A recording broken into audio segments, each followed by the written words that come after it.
بسم اللہ الرحمن الرحیم۔ مکتوبات امام ربانی مجدد الفسانی شیخ احمد فاروقی سرہندی رحمہ اللہ الباری، مکتوب نمبر 183، دفتر اول، حصہ سوم۔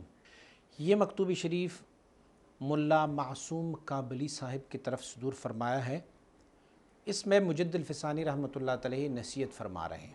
حضرت حق سبحانہ و تعالی ہم اور آپ کو راستہ شریعت محمدی صلی اللہ علیہ وسلم پر استقامت نصیب فرمائے، اور اللہ کریم سے دعا ہے کہ ہمیں اپنی تمام ہمت اور تمام کلیت سے اپنی جناب قدس کی طرف ہمیں راجع اور وابستہ رکھیں۔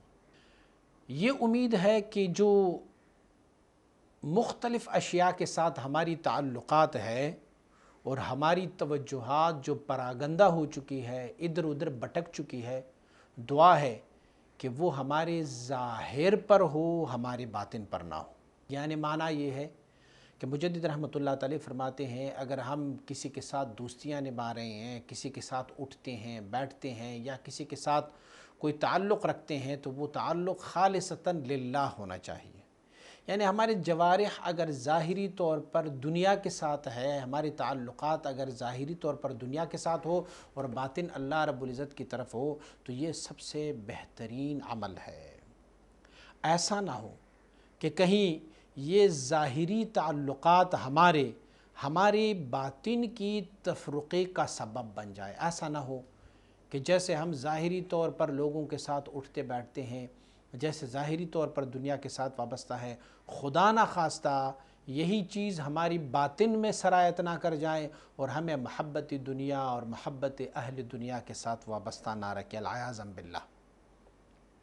یہ دنیا اور دنیا میں جو کچھ بھی ہے وہ اس کی قیمت نہیں رکھتا کہ کوئی بندہ اپنی عمر کے بدلے میں اس دنیا کو حاصل کرے۔ معنی یہ ہے کہ کوئی ایسا ہو، دنیا اتنی بغیر اہمیت والی چیز ہے، بے اہمیت چیز ہے کہ بندہ اپنی عمر کو اس دنیا کے حصول کے لیے صرف کر دے، تو یہ اس کی لائق ہی نہیں ہے کہ اپنی عمر کو دنیا کے حصول کے لیے صرف کر دے۔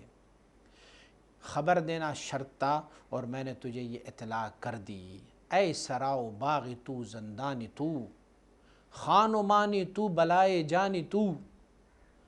مجدد رحمۃ اللہ تعالی شعر ارشاد فرما رہے ہیں کہ یہ جو آپ کے گھر ہے، یہ آپ کا جو باغ ہے، بظاہر تو یوں دکھائی دے رہا ہے کہ جیسے یہ گھر اور باغ ہے، لیکن فی الحقیقت یہ تمہارے لیے زندان یعنی جیل ہے تمہارے لیے، اور خانی اور ملکی اور چودراہٹ جو ہے، یہ سب تمہاری جان کے لیے بلا کی باعث بنے گے۔ وہ ہرچی منافی آن باشد، آن را دشمن باید داشت۔ جو کچھ بھی اللہ اور اس کی رسول کے قرب کی منافی ہو، اسے اپنا دشمن تصور کر لو، اسے چھوڑ دو۔ جیسے بندہ دشمن سے دور بھاگتا ہے، ویسے ہی آپ ان چیزوں سے جو تمہارے اور تمہارے دین کے درمیان حائل ہو جاتے ہیں، اسے آپ چھوڑ دو۔ ہر چی جز عشقی خدای احسن است، گر شکر خوردن بود جان کندن است۔